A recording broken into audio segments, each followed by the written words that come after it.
Devo accendere? Ehi, ehi, ehi.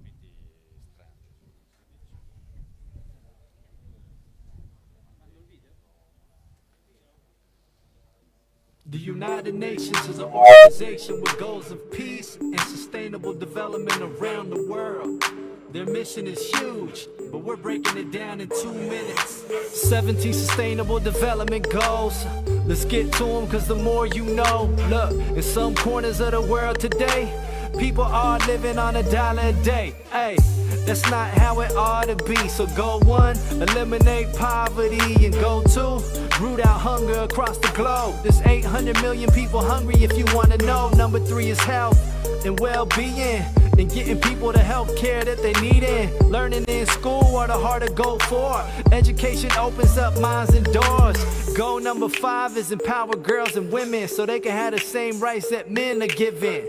Number 6, people need water that's clean. Poor sanitation can spread disease. Carbon-free energy is goal number 7. And how to achieve it is a question that's pressing. But if we put our minds together and work hard, we can find a solution, I'm guessing. 17 sustainable development goals to improve life all around the globe. Protecting human health and the environment. Whatever bed we make, we gon' have to lie in it. 17 sustainable development goals to improve life all around the globe. Protecting human health and the environment. Whatever bed we make, we gon' have to lie in it. Now imagine that you work all day for no pay.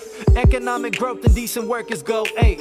Goal number 9 is to foster innovation in infrastructure and industrialization. Goal number 10, inequality reduction. 11 is sustainable city construction. 12, well, that's sustainable consumption. So what we use matches up with production. Goal 13 calls for urgent action to combat climate change, cause we know it's happening. 14, protect life under seas. 15, protect life on land. Goal 16 is for peace and justice. All over the planet they're in high demand. And the final goal, number 17, is the critical factor, the heart of the machine. It's the strength in the way we achieve these goals of sustainable development around the globe. Yo, 17 sustainable development goals to improve life all around the globe. Protecting human health and the environment. Whatever bed we make, we gon' have to lie in it. 17 sustainable development goals to improve life all around the globe. Protecting human health and the environment. Whatever bed we make, we gon' have to lie in it.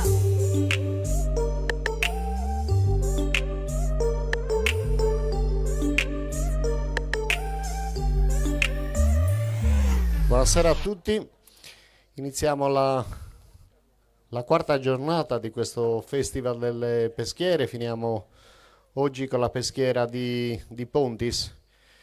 Ringraziamento fa a tutti coloro che ci hanno accompagnato, dai promotori, Lega Coop Sardegna e Dromos Festival, insieme alla Strategia regionale per lo sviluppo sostenibile e al crew di Unipol. Oggi la giornata inizia con la tavola rotonda sui temi della cultura vista come soluzione sostenibile. Invito Iose e tutti i relatori a stare sul palco. Purtroppo ci sono stati dei problemi di collegamento e non ci sarà una delle relatrici che era prevista al convegno, non riusciamo a coordinare. Nel frattempo invece ringraziamo il sindaco di Cabras per averci aiutato e accompagnato in queste 2 peschiere di questo territorio, mercoledì 28 a Mistras e oggi qui a Pontis. I saluti istituzionali li ha fatti a Mistras, oggi invece ce l'abbiamo come relatore perché questo territorio è un territorio che sui temi della cultura ha molto da raccontare e negli ultimi mesi e anni si è dimostrato innovativo anche nel campo internazionale. La serata poi proseguirà come le altre con il momento della degustazione enogastronomica, gli stand, soprattutto quella dei 170 libri per l'Agenda 2030, come avete visto li trovate dietro questo stabile. Infine ci sarà il concerto dalle ore 21. Tagliamo i tempi, quindi do subito la parola a Iose per la presentazione degli ospiti. Buona serata.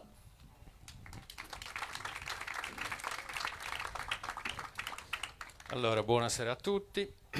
Ultimo appuntamento appunto e chiaramente cercherò poi di dirvi dal mio punto di vista forse quello che cerca di cucire un po' gli appuntamenti invece di dei 3 giorni precedenti. Ci dividiamo un po' i compiti tra tutti noi relatori. Abbiamo puntato soprattutto sul racconto delle esperienze che il territorio, ma anche diciamo così, la regione o molte zone della regione diciamo così, svolgono in ambito di cultura, di sostenibilità e quindi in qualche modo di sviluppo, nel senso che poi andremo a dirvi.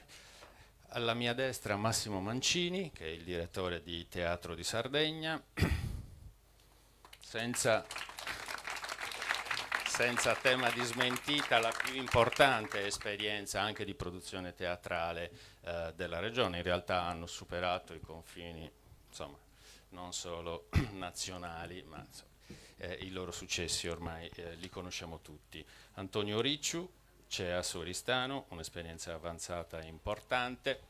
I CEAS sono i centri di educazione ambientale, come sapete, che svolgono in due sensi una funzione assolutamente importante. Lo spiega lui, giustamente mi ricordo, infatti io mi fermo qua. Andrea Abis, lo conoscete, sindaco di Cabras, che oltre il suo ruolo istituzionale è anche vicepresidente della fondazione Montebrama, ma soprattutto al di là di questo ha svolto un importante ruolo, diciamo così, nell'ancoraggio del valore culturale al territorio, alla sua comunità e ai risultati di cui poi in realtà ci parlerà.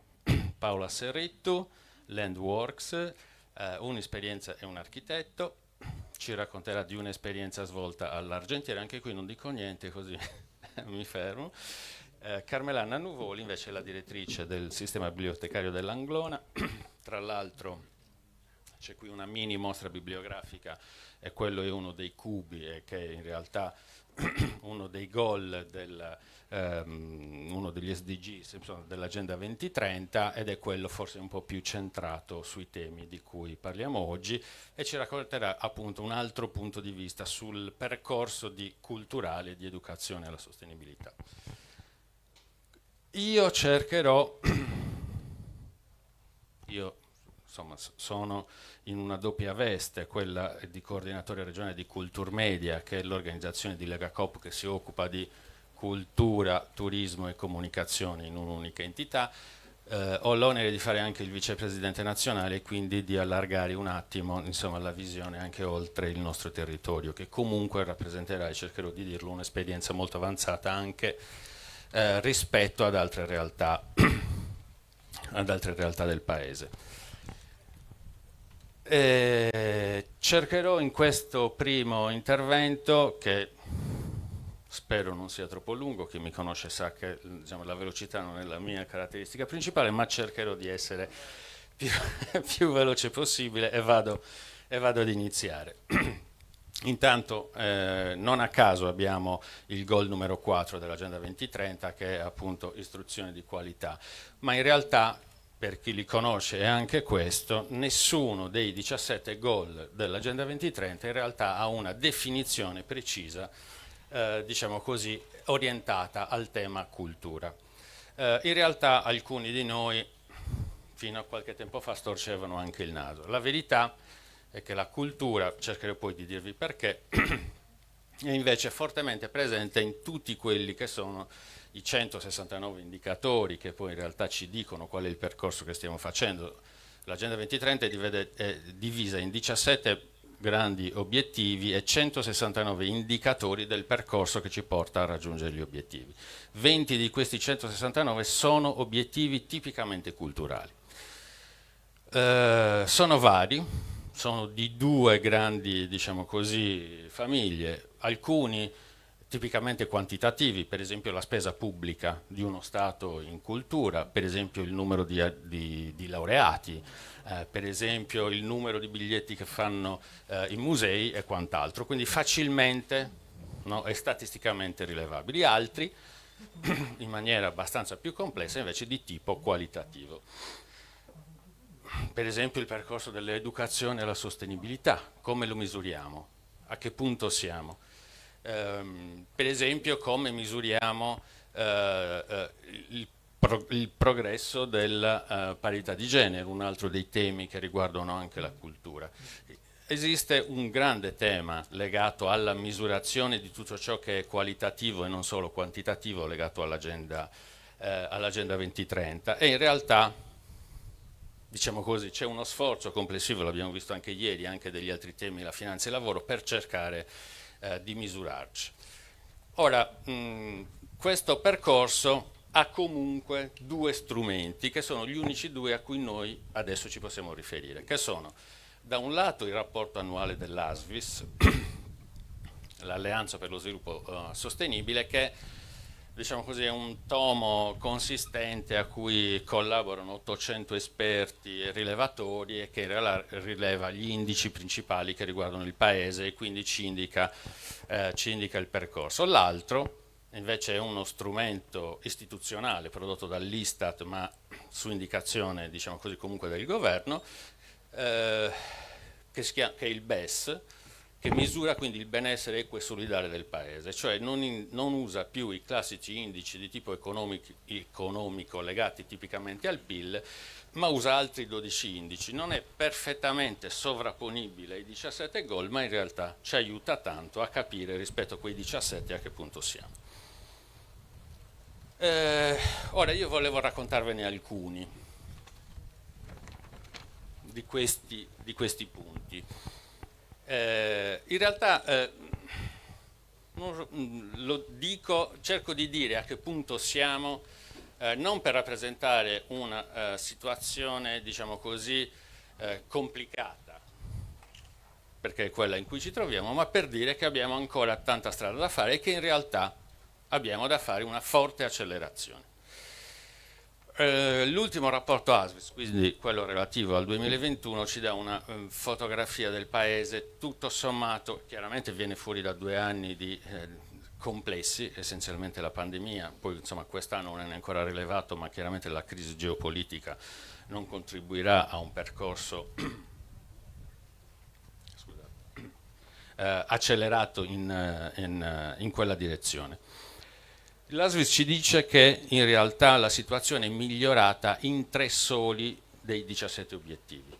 In 5 siamo sostanzialmente fermi, in 5 regrediamo. Ci dice quindi che la strada da fare è ancora tanta e che se non c'è un cambio di passo, in questo lo dobbiamo vedere, in realtà non rispetteremo la scadenza del 2030. Ora io vi dico alcuni di questi numeri mutuati, ho bisogno di bere un po' d'acqua.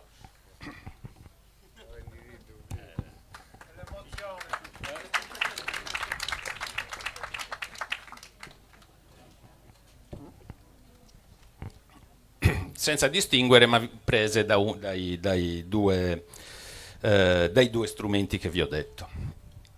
Allora, sono in calo, per esempio, passano dall'8% al 7% le persone che hanno svolto in Italia attività di formazione continua nelle ultime 4 settimane dalla rilevazione. Se è formazione continua, evidentemente dovrebbe essere progressiva e anche proiettata nel tempo, e abbiamo una percentuale bassissima. Calano del 5% le persone che hanno svolto un'attività culturale qualunque, dal cinema al teatro a visitare la biblioteca, quindi dal 35 al 30% le persone che in Italia hanno svolto un'attività di questo tipo. Sono fortunatamente anche grazie al lockdown, in questo caso, insomma, le persone che leggono giornali e libri invece a casa. Drammaticamente le competenze degli studenti, intese come il livello minimo di conoscenza dell'italiano per un diplomato e della matematica, ci dice che il 40% dei diplomati italiani non hanno un livello sufficiente di conoscenza dell'italiano e il 51% non ha un livello sufficiente di conoscenza della matematica. Ora, qui mi fermo, perché in realtà non c'è bisogno di dire altro. C'è un altro aspetto che riguarda la cultura e che riguarda i beni culturali. Poi cercherò di dirvi velocemente cosa cerchiamo di intendere per cultura. E visto che siamo in realtà nella terra, insomma, dei beni culturali, una delle esperienze più avanzate in Sardegna, è il caso di dirlo. Noi, come sapete, siamo il paese che ha il maggior numero di siti UNESCO, quindi abbiamo nuovamente superato la Cina dopo l'anno scorso, insomma, grazie ai portici di Bologna. Abbiamo 58 siti, 56 la Cina, l'enorme Cina ne ha 56 e via poi a scendere tutti gli altri. Ora, lo Stato italiano investe dei soldi, spende, sono due termini diversi, i soldi di finanza pubblica, circa 5 miliardi l'anno per la gestione e la tutela dei beni culturali, anche di quei 58. Per darvi un termine di paragone, la Germania, che comunque non è distante, è intorno alle cinquantina, ne spende 17, la Germania 14. La Spagna è quella più vicina a noi, ne spende 5,5, comunque più di quanto ne spenda l'Italia. Mi piace darvi un altro dato, che non è neanche questo positivo, che invece è il dato, anzi ve ne do due, uno è la spesa per comune e una è la spesa, anzi vi do solo quella per regione che forse è più esaustiva. La spesa culturale media in Italia è di 19,9 euro pro capite delle regioni. La spesa della provincia autonoma di Trento e Bolzano, sono sempre campioni in tutto, è 58 euro, ma quella più bassa della Campania è 4 euro pro capite. In realtà c'è un elemento che emerge dai dati, e cioè che in realtà esiste un divario tra l'Italia e gli altri paesi, e come spesso accade esiste un enorme divario tra il centro-nord d'Italia e il meridione. In tutto vi cito questo dato in realtà perché c'è un'eccezione che ci riguarda, e cioè che in realtà la regione Sardegna, rispetto alla media di 19, spende 34 euro pro capite ed è la sesta assoluta come spesa, quindi come investimento in cultura rispetto a tutte le altre regioni d'Italia. Questo chiaramente è un dato puramente quantitativo, ma in realtà ci dice che esistono risorse la cui spesa può essere certamente migliorata qualitativamente parlando, ma in realtà c'è un forte impegno delle istituzioni, anche gli enti locali, soprattutto i comuni a dire la verità, ma soprattutto la regione ha un importante investimento se raffrontata alle altre regioni italiane e non necessariamente ad altre regioni d'Italia. Ora, questi dati, dicevo, fotografano una situazione. Io non li voglio commentare oltre, però ci inquadrano il problema di cui oggi dobbiamo trattare. Il punto vero, legato secondo me al successo, al raggiungimento degli obiettivi dell'Agenda 2030, ed è assolutamente evidente proprio nel leggerli, è che in realtà il tema della cultura non è un obiettivo specifico, ma in realtà è lo strumento attraverso il quale forse possiamo raggiungere questo target. Non esiste in ambito industriale, economico, ambientale una soluzione diversa dal cambiare il nostro modo di vedere il mondo e quindi di cambiare il nostro modo di agire nel mondo, in qualunque sia il nostro ambito di impiego o di impegno. E questo tipo di trasformazioni così profonde le fa solo una, mi viene da dire rivoluzione culturale, ma insomma in realtà un cambio significativo di passo in questa direzione. E gli attori da questo punto di vista in realtà sono tanti.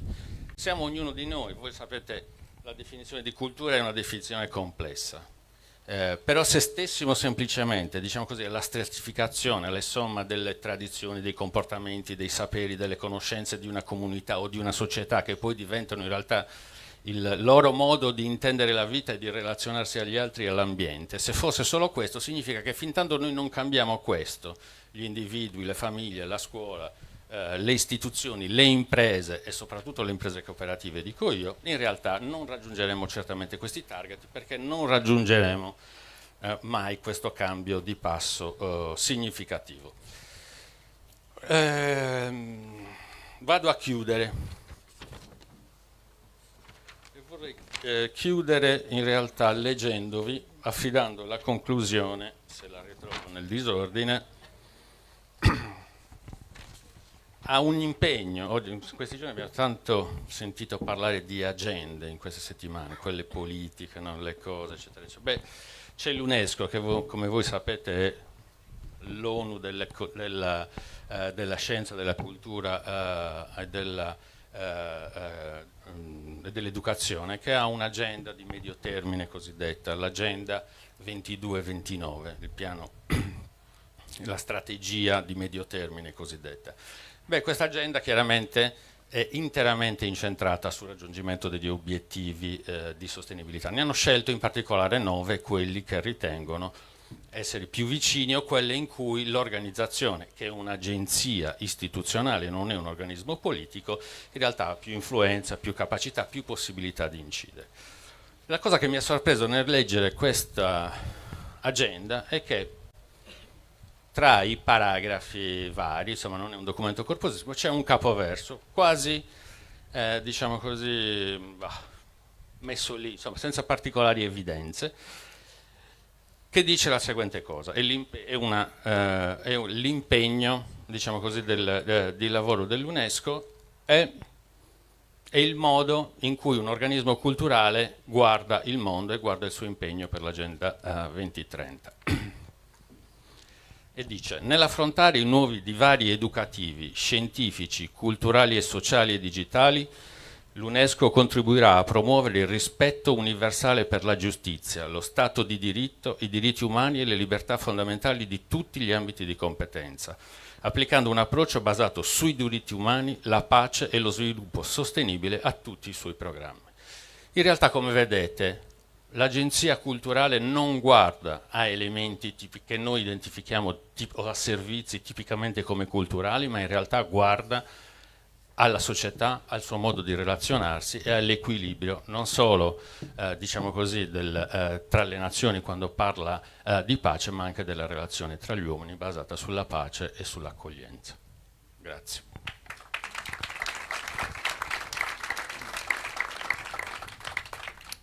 Grazie. Oggi mi hanno chiesto di fare un doppio ruolo, un po' moderare ma anche un po' essere relatore, però adesso inizio una parte di moderatore. Penso che sia utile sentire subito il sindaco, perché può aiutare anche noi a contestualizzare le nostre riflessioni. Quindi passo la parola a Andrea Abis. Sì, buonasera. Siamo in un luogo profondamente identitario di questa comunità. Siamo in un luogo che è vissuto da millenni. Qua vicino c'è un posto che si chiama Cucuru dei Sarrius. Ci sono tracce di uomini di 6.000 anni fa che hanno restituito, peraltro, ma io qui sono molto campanilista, il pezzo più bello che c'è al Museo di Cagliari, che non è uno dei giganti secondo me, ma è la Dea Madre che trovate subito a sinistra all'ingresso. La questione della cultura è una questione che ci può portare in uno stato di vaghezza se affrontata in termini a prioristici o in termini un po' astratti. Io credo che come amministratore locale invece dobbiamo dare dei contenuti visivi, dei contenuti di vita per i cittadini agli interventi che facciamo.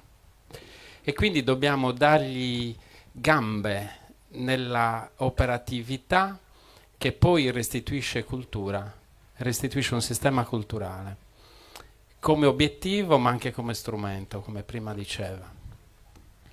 Quindi che cosa sia la cultura e come declinarlo? Io partirei dall'approccio. Il metodo deve essere un metodo organico, sistemico, cioè di sistema.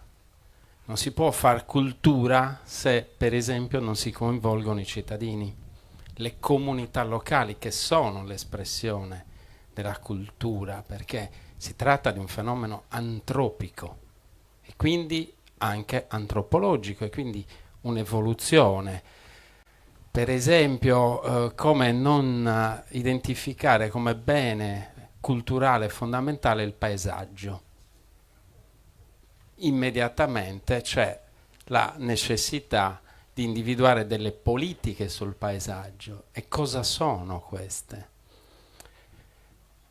Un esempio molto concreto. Qua dobbiamo mettere in piedi degli interventi importantissimi di manutenzione delle lagune, degli stagni. Abbiamo necessità di fare quello che la struttura societaria feudale di fino a 50-60 anni fa realizzava, con una piramide a capo il feudatario, cioè il padrone vero e proprio, il proprietario di tutti questi luoghi. L'ultimo, lo ricordo, è Don Efisio Carta, un cittadino di Oristano, che trovate nei ritratti, nelle fotografie qua, proprio presente mentre si svolgono le operazioni della pesca e della vendita. Ebbene, c'era una gestione dello stagno, a mio modo di vedere, incredibilmente scientificamente ben organizzata. Cioè, lo stagno era una macchina che era gestita dall'uomo con i saperi.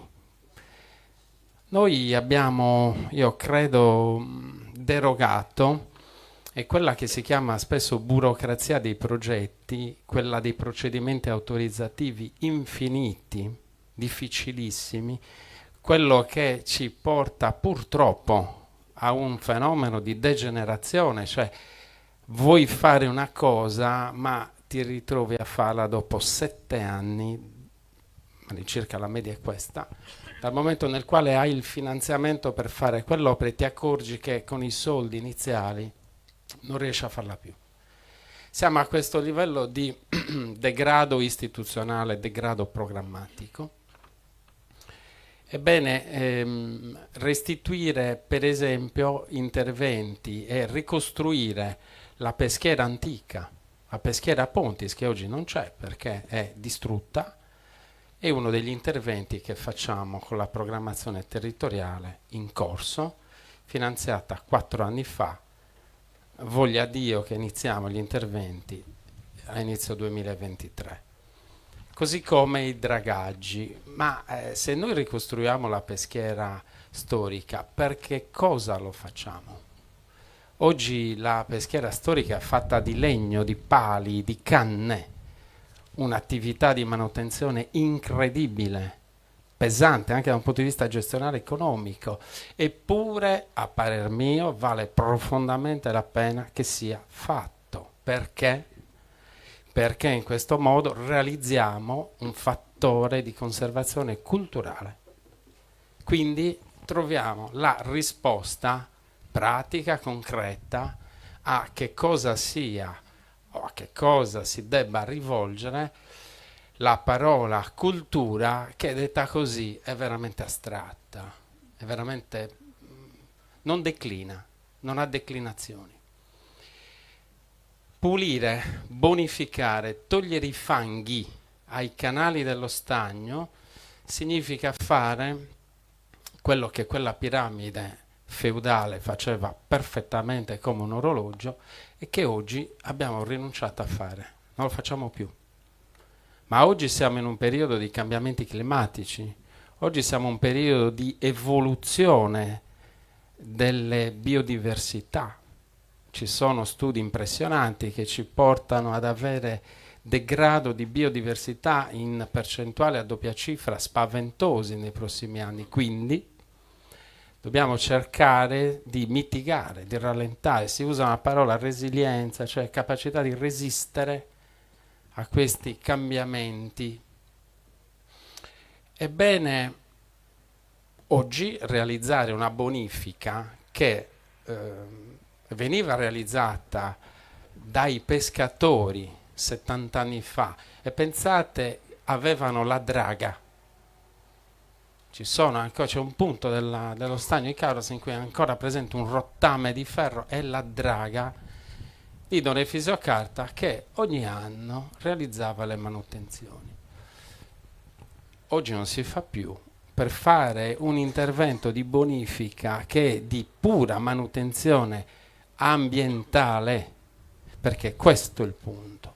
conservare la qualità ambientale di questi luoghi, diventa un'operazione veramente complessa da un punto di vista procedimentale, da un punto di vista autorizzativo. Non riusciamo quindi ancora a essere efficaci degli interventi, avendo preventivato un sistema burocratico, amministrativo e autorizzativo talmente impegnativo che pianta l'intervento stesso. Non si riesce a farlo. Quindi bisogna avere molta forza, e io credo anche molta lucidità, nel produrre dei progetti che devono smetterla di essere progetti una tantum e devono diventare invece dei piani sistematici, annuali, finanziati anno per anno, quindi evitando i grandi finanziamenti da milioni di euro per realizzare interventi finanziari minori sul pluriennio che restituiscano gestioni, manutenzioni. Le manutenzioni sono come le case, quando non le fate per 20 anni, poi a casa viene giù. E allora l'intervento è enorme, è sproporzionato, sarebbe bastato realizzare invece le manutenzioni in termini annuali. Pertanto, che cosa stiamo facendo in questo modo? Beh, stiamo conservando i paesaggi, la forma e la rappresentazione dei paesaggi, e quindi stiamo rappresentando una forma di tutela e conservazione ambientale di qualità culturale, veramente la parola cultura che rientra fortemente, avendo salvaguardato le qualità ambientali, avendo salvaguardato un altro fattore importantissimo che è l'economia, perché poi a questo stagno in un modo o nell'altro vivono circa 150 famiglie. Abbiamo a Cabras quindi messo in piedi, questa è un'analisi che serve dal mio punto di vista a dire che la cultura è la descrizione e l'intervento sui patrimoni culturali. Quindi patrimonio culturale è il paesaggio, è l'identità culturale, abbiamo i beni archeologici. A Cabras abbiamo messo in piedi negli ultimi 2 anni una esperienza, io credo rilevantissima, una scommessa nazionale, perlomeno regionale, quindi enormemente importante per questo territorio, che è la nascita di una fondazione che mira proprio a valorizzare, tutelare e valorizzare i beni archeologici, la Fondazione Montepram, della quale appunto il sindaco di Cabras, nella sua qualità di sindaco, è pure vicepresidente. E allora si tratta di organizzare i beni culturali attraverso forme di gestione che diano sostenibilità, nella forma di restituzione di, per esempio, flussi turistici. Poi però devo ragionare sulla mobilità. E allora questo stesso sindaco che si fa un mazzo per realizzare le bonifiche, per realizzare altri tipi di opera, per lavorare con la Fondazione Montepram per attrarre flussi turistici, non è in grado di far camminare a piedi o in bicicletta i suoi cittadini o i cittadini visitatori, perché qui è diventato impossibile fare piste ciclabili. E badate che abbiamo i denari, abbiamo i progetti e abbiamo un no della stessa regione che ci finanzia e ci dice che a 300 metri dalle lagune non si può fare niente, non si può fare niente. Quindi questa contraddizione violentissima, io credo che debba essere un punto di minimo dal quale tirarsi fuori. Ma se una regione si incarta in maniera così sciocca su un ragionamento illogico come questo, quindi mi dà un sacco di soldi per promuovere i beni culturali con Montepramma, mi nega un progetto per il quale mi dà i soldi e mi dice pure ma siccome non li spendi te li tolgo, e siamo arrivati anche a questi livelli, non mi consente di fare piste ciclabili che, badate bene, da sardi sbagliamo molto a considerare esclusivamente orientate, indirizzate, offerte ai turisti. La sudditanza psicologica sciocca, senza senso. Sono opere che servono prima di tutto a noi, alla nostra qualità della vita, al nostro ben vivere. E sono quindi battaglie, a proposito di agenda, di risultati da conseguire. Beh, la mobilità è fondamentale. La mobilità dobbiamo spostarla sulle gambe, sui piedi, serve l'attività fisica. Abbiamo un tasso di diabete della popolazione spaventoso, quindi gente che pretende di entrare in automobile al bar e poi te la ritrovi alle 6 del mattino con un petto, una giacchettina fosforescente che cammina a consumare zuccheri. Illogico. Ecco, questa è cultura, è ragionare su un processo culturale che ci deve portare ad avere un mondo sostenibile e per la quale io personalmente, la mia giunta, la mia amministrazione, davvero pensiamo, fatichiamo e cerchiamo di operare tutti i giorni.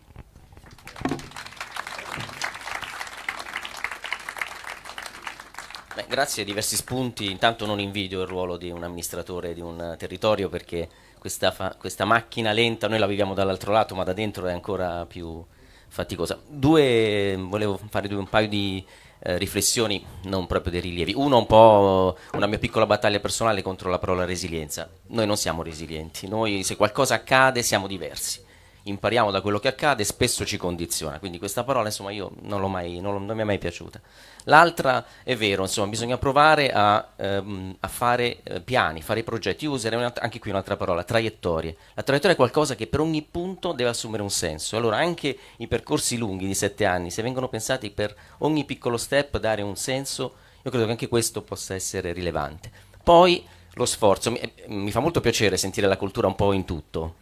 D'altro lato però noi vorremmo anche iniziare a parlare di sostenibilità culturale proprio come parallelo sull'ambiente, cioè pensiamo anche alla cultura come suo spazio, come sua necessità di sentirsi indispensabile, e quindi insomma vi chiedo di fare questo sforzo. E poi importante affiancare, visto che stiamo parlando molto di energia in questo periodo, quindi facciamo anche qui un parallelo, cioè di non vivere solo, di non avere solo una visione, chiamiamola petrolifera della cultura, cioè abbiamo dei giacimenti, abbiamo dei beni, valorizziamoli, questo è importante, ma affianchiamo anche i processi di attivazione, perché poi è vero, come lei ha chiuso, che i percorsi si fanno soprattutto per chi abita, perché se chi abita li vive, allora chi viene li vive ancora di più e li comprende ancora di più. Quindi cerchiamo di abbinare questi processi di attivazione, quindi l'immateriale, il valore, qualcosa del passato è stato contemporaneo, almeno per un istante. Quindi investire anche sulla capacità di creare nuovi valori, nuovi contenuti. Qui, insomma, questo per dare anche altri spunti, io penso anche sulla questione, chiederò poi a Paola di aiutarci, perché lavora su una comunità e su un progetto che prova a mettere insieme, per esempio, i soggetti diversi del territorio, però chiederei anche perché insomma siamo qui presenti alcune cooperative, noi siamo una cooperativa abbastanza vecchia nel nostro settore, credo la più vecchia perché avremo il nostro cinquantenario l'anno prossimo, però c'è un'altra, insomma chiedo a Antonio Riccio di raccontarci un po' la loro storia, insomma il loro lavoro, che parte dall'ambiente. Ecco, io ho introdotto quella riflessione prima perché a noi piacerebbe molto iniziare a parlare veramente di sostenibilità culturale mettendo al centro la cultura. Buon pomeriggio a tutti. Sì, la nostra è una cooperativa sociale che gestisce il Centro per l'Educazione Ambientale e la Sostenibilità del Comune di Oristano. Partiamo dal presupposto che non tutti i presenti sanno cosa sia un CEAS. Ok. Per parlare di CEAS dobbiamo fare un piccolo passo indietro e fare riferimento al programma Infea. Il programma Infea è un acronimo, sta per Informazione, Formazione, Educazione Ambientale, e nasce a livello ministeriale per poter strutturare sul territorio un discorso di educazione all'ambiente. Nasce in questo modo. Il sistema INFEAS a livello nazionale ha delle diramazioni regionali che sono costituite, quindi ogni regione ha una sua rete INFEAS. In Sardegna il sistema INFEAS rappresenta un unicum, un'eccellenza. Non lo dico io, ma lo dicono i dati, nel senso che siamo non proprio leader, ma estremamente virtuosi nello stanziamento di fondi a livello regionale per il programma INFEAS e per numero di CEAS presenti nella regione. Abbiamo circa 52 centri per l'educazione ambientale disseminati nel territorio regionale. La rete INFEAS si concretizza con una direzione generale a livello regionale, con i nodi territoriali rappresentati dalle province, con i CEAS e altri soggetti che a vario titolo si occupano di educazione ambientale. Un CEAS si occupa prevalentemente di diffondere una cultura del rispetto dell'ambiente, Centro per l'Educazione Ambientale e alla Sostenibilità. I CEAS sono strutture di titolarità pubblica, quindi gli enti titolari sono i comuni, che molto spesso, tranne in alcuni casi, affidano la gestione a soggetti terzi, prevalentemente composti da associazioni o cooperative, quindi siamo nell'ambito del terzo settore. Okay. È per quello che il binomio ambiente e sociale si sposa, come possiamo dire, alla grande in questo senso.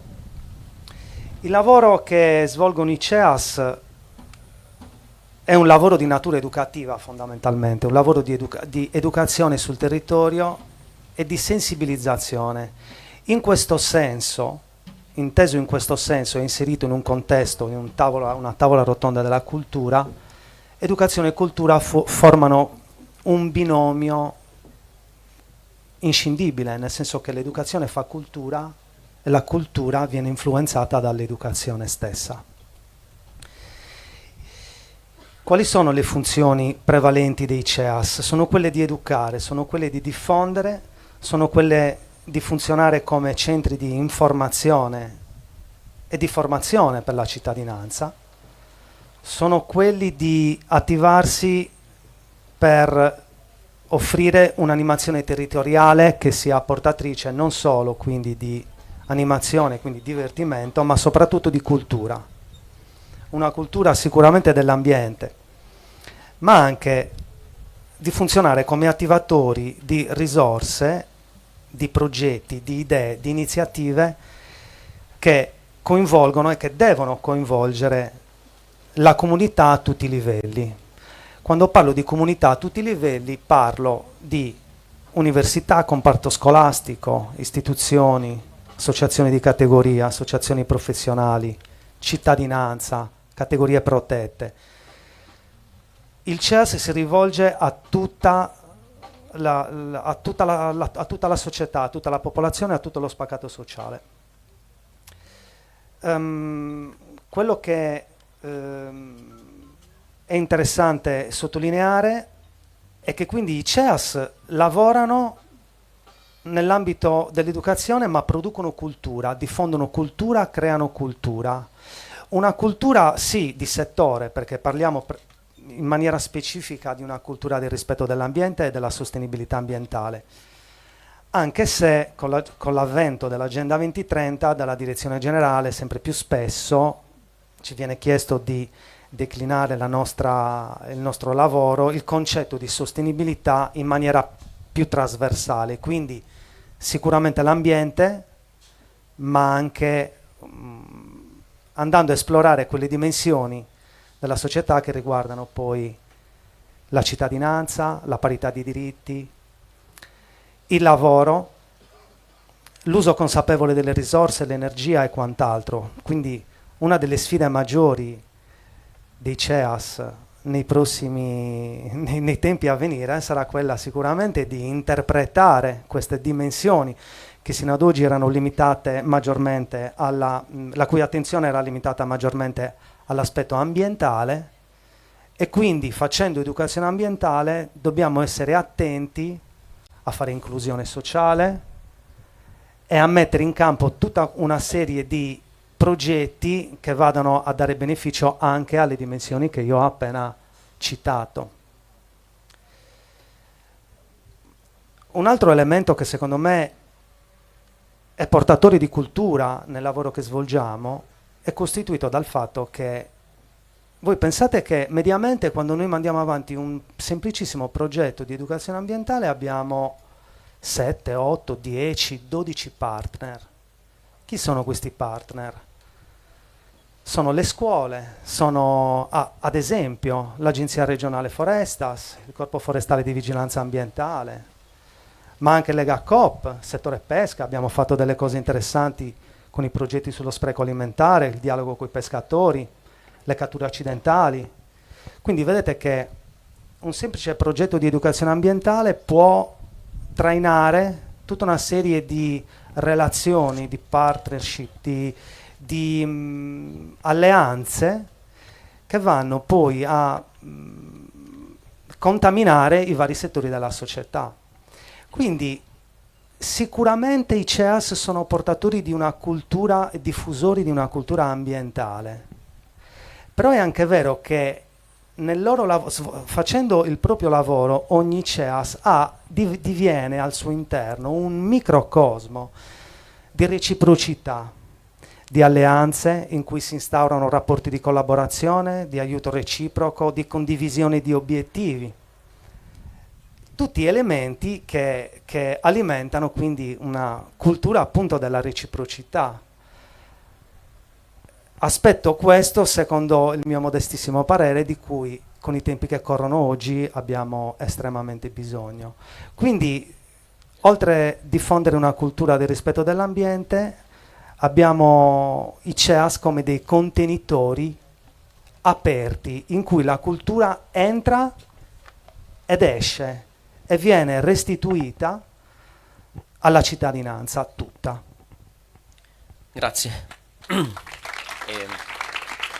Adesso, diciamo, lo spunto importante è questo dell'alleanza, questa alleanza, no, tra soggetti, persone, quindi dimostra che le azioni di sistema si fanno appunto se poi c'è un ecosistema che sa dialogare e sa poi coprogettare, mettersi in gioco, perdere qualcosa per conquistare altro. Continuando sempre a similitudine con l'energia, io spesso penso alla cultura come al campo elettrico, un campo culturale, ma come i campi elettrici sono campi vettoriali, hanno bisogno di direzioni.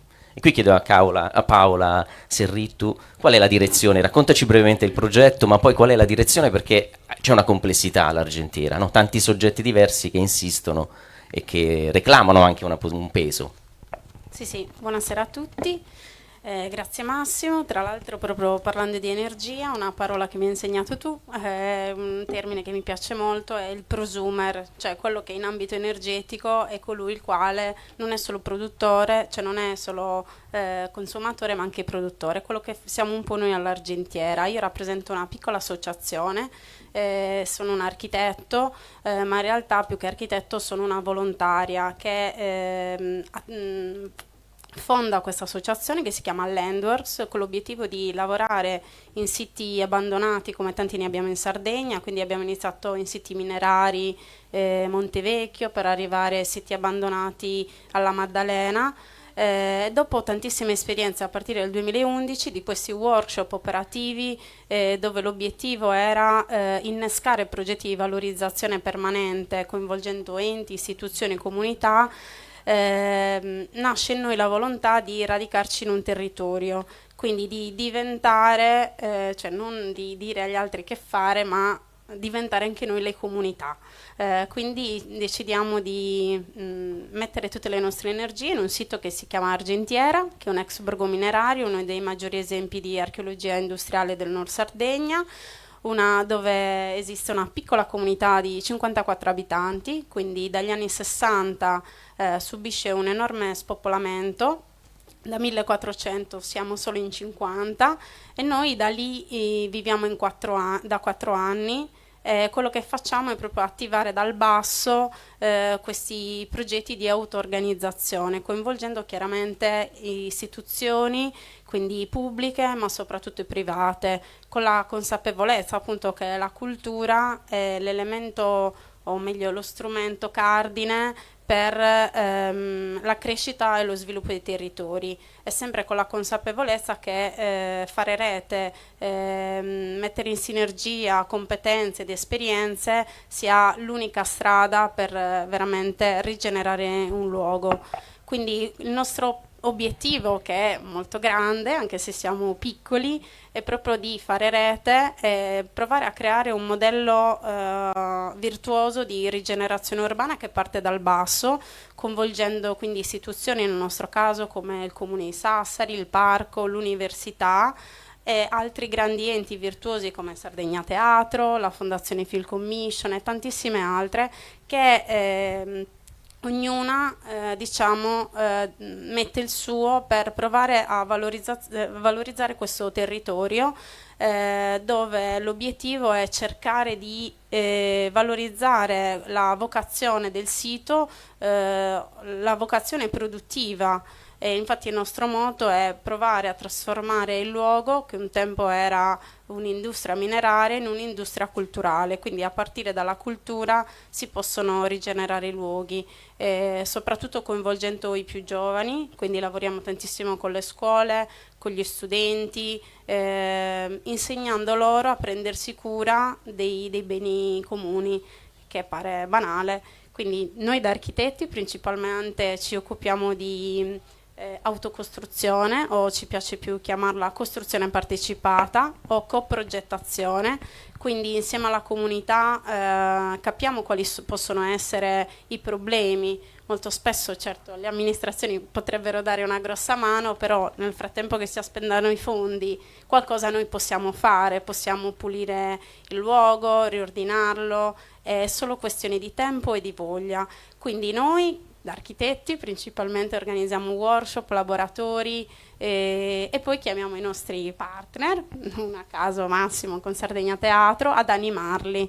Quindi organizziamo sia eventi culturali ma anche eventi ricreativi, proprio con l'obiettivo di coinvolgere attivamente le comunità a partecipare alla valorizzazione reale, quindi a sporcarsi le mani per rimettere a posto questi luoghi senza aspettare che gli enti e le istituzioni arrivino, però chiaramente poi arrivano. Il nostro progetto nasce, lo devo dire, anche grazie al contributo di fondazioni private come la Fondazione Unipolis. Il nostro progetto nasce dopo la vincita di un bando che si chiama Culturability, o altri bandi come l'ultimo che si chiama Creative Living Lab, promosso dal Ministero della Cultura, che servono a incentivare, soprattutto a trovare le risorse per i più giovani e credere che qualcosa ancora qua in Sardegna si può fare, diciamo.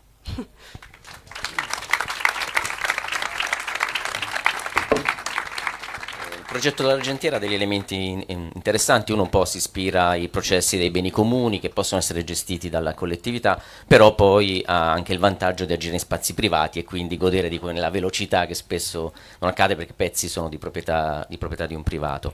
Poi qui aggiungo anche qual è l'esperienza. Noi agiamo un po' in diversi territori della Sardegna, anche con piccole comunità, e lì ti rendi conto anche del rischio dei progetti quando realizzi un progetto in un territorio. Anche qui ormai il gioco è questo, la similitudine del progetto è come un magnete, e come sapete il magnete ha un polo positivo e un polo negativo. Se sbagli è respingente, se fai degli errori devi capire come realizzarlo. Ci sono progetti fatti in alcuni quartieri di Cagliari interrotti dagli stessi abitanti con uova e piatti perché non volevano, sono sentiti non abbiamo bisogno della vostra invasione, deve essere una coprogettazione. Quindi insomma il rischio di quando nell'agire nei territori è quello di pensare di avere una ricetta. La ricetta non esiste, non possiamo essere funzionalisti, dobbiamo capire, ascoltare, rielaborare e farci anche noi abitanti di quel luogo. voglio raccontarvi una piccola cosa, perché insomma non so quanti veramente sappiano che cos'è il Teatro di Sardegna. Comunque il Teatro di Sardegna è il soggetto che produce spettacolo dal vivo. Qualcuno avrà visto Macbeth, ne avrà sentito parlare, e tanti altri spettacoli, Avvoltoio, insomma tantissimi che effettivamente girano in tutto il mondo, insomma veramente nei posti più anche lontani, insomma. Siamo stati anche in Cina in periodi non sospetti, giusto o semi sospetti.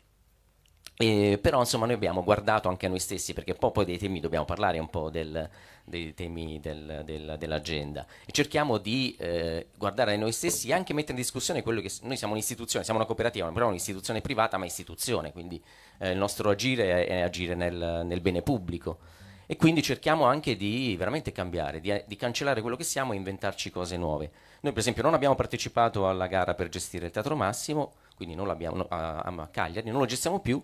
Contestualmente abbiamo aperto un asilo nido, cioè siamo l'unico teatro in Europa, penso al mondo, che gestisce un asilo nido, con, appunto, cercando di dare una formazione, un'istruzione di eccellenza partendo da zero, cercando di mediare il metodo noto di Reggio Emilia con le pratiche del teatro, della danza legate al corpo.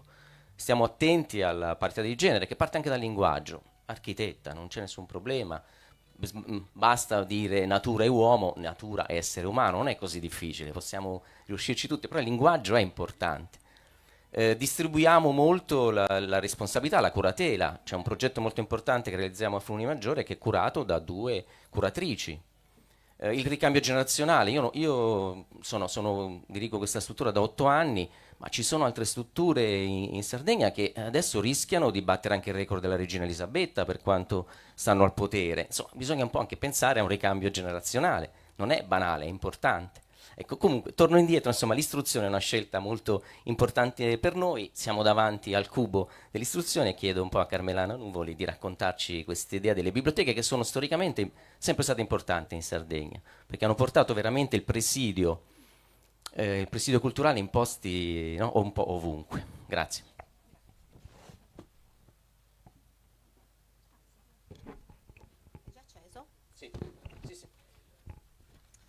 Allora, volevo iniziare il mio intervento portando una notizia dal mondo delle biblioteche. Questa settimana, quindi la settimana che va dal 26 al 2 di ottobre, le biblioteche celebrano la cosiddetta settimana del BiblioPride, la settimana dell'orgoglio bibliotecario, che è nato nel 2012 ad opera dell'AIB, dell'Associazione Italiana Biblioteche, in seguito allo sdegno, insomma, suscitato dallo scandalo della biblioteca dei Girolamini, insomma, quando i libri furono trafugati dal suo stesso direttore.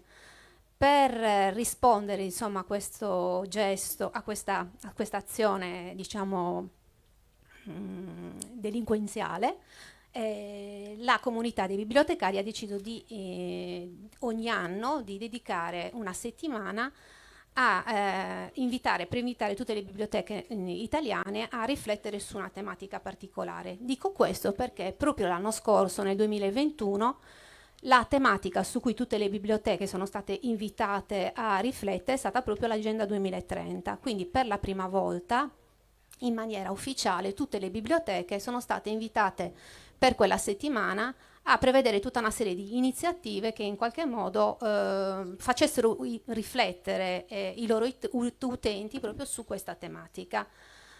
C'è anche da dire che molte delle sfide che sono dentro l'Agenda 2030 sono il pane quotidiano delle biblioteche, quindi penso, che ne so, all'obiettivo 1, che è sconfiggere la povertà, che per noi significa sconfiggere anche la povertà educativa. Quindi ci sono tutta una serie di sfide all'interno dell'Agenda 2030 che in realtà per le biblioteche sono la loro quotidianità. Diciamo che se il cuore della missione delle biblioteche è proprio quello di garantire l'accesso all'informazione, e questo accesso deve essere garantito al di là di ogni barriera, quindi di ogni barriera di genere, di lingua, di ogni barriera di tipo generazionale e addirittura anche di ogni barriera cognitiva.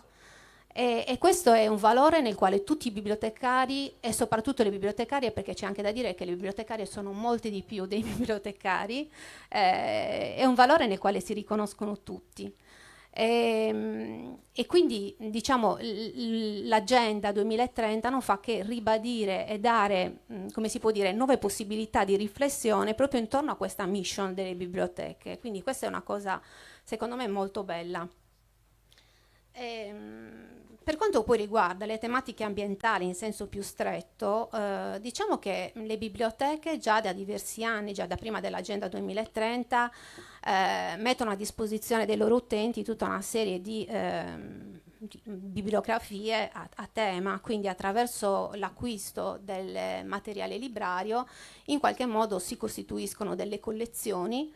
E questo delle collezioni è uno dei, come si può dire, è una delle funzioni principali delle biblioteche, cioè mettere a disposizione del materiale che non sia soltanto materiale aggiornato, ma che sia anche materiale che prende in considerazione punti di vista plurali e che quindi consente in qualche modo di formarsi un'idea su una tematica che in qualche modo possa far nascere quello che è un pensiero critico intorno a determinati argomenti. In tal modo quindi la biblioteca assume, a mio avviso, un valore strategico nella diffusione proprio di una cultura sostenibile. Diciamo che tuttavia l'approccio alle tematiche sulla sostenibilità per molte biblioteche, soprattutto quelle americane, diciamo fin dall'inizio è stato di tipo proattivo, cioè è andato anche oltre quella che era la loro mission. Mi stanno dicendo di stringere.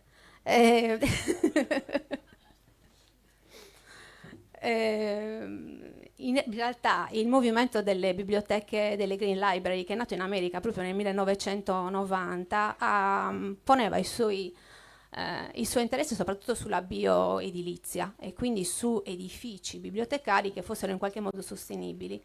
Questo era un approccio sicuramente interessante, ma che è totalmente superato, perché la sostenibilità per le biblioteche significa molto di più, significa proprio essere sostenibile attraverso attività e procedure che siano in qualche modo sostenibili.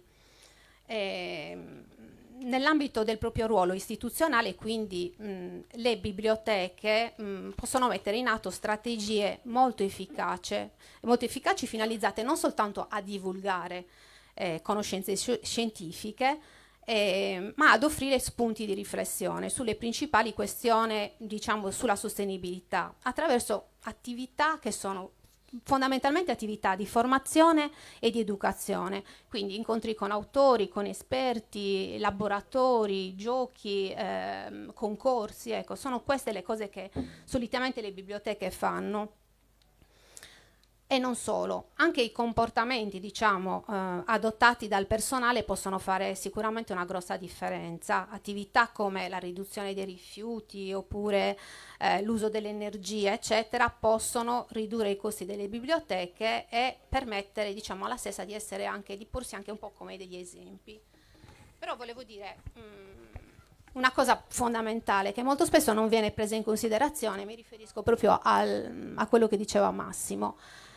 La forza delle biblioteche sta proprio nella loro diffusione, nella loro capillarità. Se noi dovessimo in qualche modo prendere, io ho fatto un giochino, insomma, giocando con Sardegna Mappe e appunto andando a vedere quali sono appunto tutti i beni culturali della Sardegna.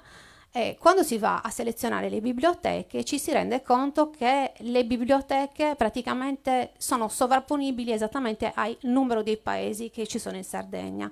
Quindi questo significa che in Sardegna non c'è un paese dove non ci sia una biblioteca. Per questo ha una grandissima forza sicuramente. Poi più della scuola, perché in molti posti piccoli le scuole non ci sono. E oltretutto la scuola si rivolge a un target ben preciso, ben identificato. Invece le biblioteche sono dei luoghi dove veramente la biblioteca è un luogo aperto a tutti. Addirittura in alcuni luoghi sono l'unico spazio disponibile, l'unico centro culturale, l'unico luogo di incontro. Quindi sono paesi molto piccoli dove la biblioteca diventa assolutamente centrale. e sempre più le biblioteche stanno rivestendo un ruolo che è un ruolo più sociale, che molto spesso va a sostituire o comunque va a supplire il ruolo di altre istituzioni, che dovrebbero fare altre istituzioni. Vabbè, concludo perché mi stanno facendo occhiacci, quindi dicendo semplicemente vorrei invitarvi a visitare la mostra. La mostra praticamente proviene dalle biblioteche di un sistema le cui biblioteche hanno esattamente le caratteristiche che ho detto poco fa. Sono biblioteche di paesi molto piccoli, dove non ci sono molto spesso le scuole, in alcuni di loro non ci sono le scuole. Si chiama Sistema Bibliotecario dei Comuni dell'Anglone e della Bassa Valle del Coghinas, che sembra uno scioglilingua, invece non lo è. Sono 8 biblioteche. Ciascuna di queste 8 biblioteche ha adottato praticamente 2 goal dell'Agenda 2030 e stiamo costituendo un fondo bibliotecario che è dedicato completamente all'Agenda 2030. Quindi vi invito ad andare a visitare la mostra, che abbiamo dovuto allestire un po' alla meglio perché il vento c'è stato nemico, dove potete trovare appunto i nostri segnalibri e anche l'ecodecalogo dell'utente e l'ecodecalogo del bibliotecario. E finisco. Grazie. Per non morire. Sì. No. No, per quello che ho capito c'è un sound check e da uomo di teatro non posso che non rispettare quei tempi, quindi mentre chiamo, perché i saluti sono di Claudio Azzori, quindi invito a salire, quindi saltiamo tutti, se vuoi intanto salire per i saluti, mi ci hanno detto. Claudio. L'altra riflessione, l'ultima, che proprio giusto è proprio quella del presidio, e forse la riflessione che possiamo fare è anche quella dello spazio pubblico. Quindi la biblioteca, questo spazio, i musei sono spazi pubblici, nel momento in cui 2 sono gli spazi vincenti digitali, uno quello storico, la televisione, oggi i social e anche altre forme che abbiamo ben imparato durante questi 2 anni, siamo tutti diventati esperti, è stato un corso accelerato di nuove tecnologie. Ecco, la riflessione su cos'è lo spazio pubblico, come spazio anche dove ci si può ritrovare, e in questo invito tutti a non andarsene, cioè mentre c'è il sound check possiamo anche continuare a gruppi e a confrontarci, a riflettere dagli spunti, perché più di spunti non sono stati, che abbiamo un po' condiviso insieme. Grazie, i saluti. Grazie a te Massimo, grazie a tutti i relatori. Purtroppo, diceva Massimo, ci sono tempi, c'è stato un problema lì nella preparazione dei suoni, quindi devono anticiparli. Come sempre si taglia la cultura, cosa che non vorremmo fare noi, quindi al massimo l'impegno di ripartire. Speriamo di poter proseguire il prossimo anno con un nuovo festival. Abbiamo parlato di tanti temi, grazie a tutti quelli che sono venuti, grazie a tutti quelli che non li abbiamo mai salutati, collegati in streaming, che sono stati tanti in questi giorni. Chiudiamo questa 4 giorni, speriamo di aver contaminato qualcuno che da domani possa fare la sua parte. Abbiamo detto l'agenda non è, i problemi dell'agenda 2030 non li devono risolvere chi è nelle istituzioni, ciascuno, soprattutto le istituzioni, ma anche ciascuno di noi, ciascuno cittadino. Non è per noi, per le nostre generazioni, qualcuno molto più giovane di me sicuramente, vogliamo creare dare una mano a fare questo mondo migliore, a partire dai ragazzi che anche in questo festival sono stati in tanti a partecipare. Adesso andiamo ad assaggiare i prodotti dell'agroalimentare locali del mondo della pesca e poi un bellissimo concerto che inizierà alle 21. Grazie a tutti.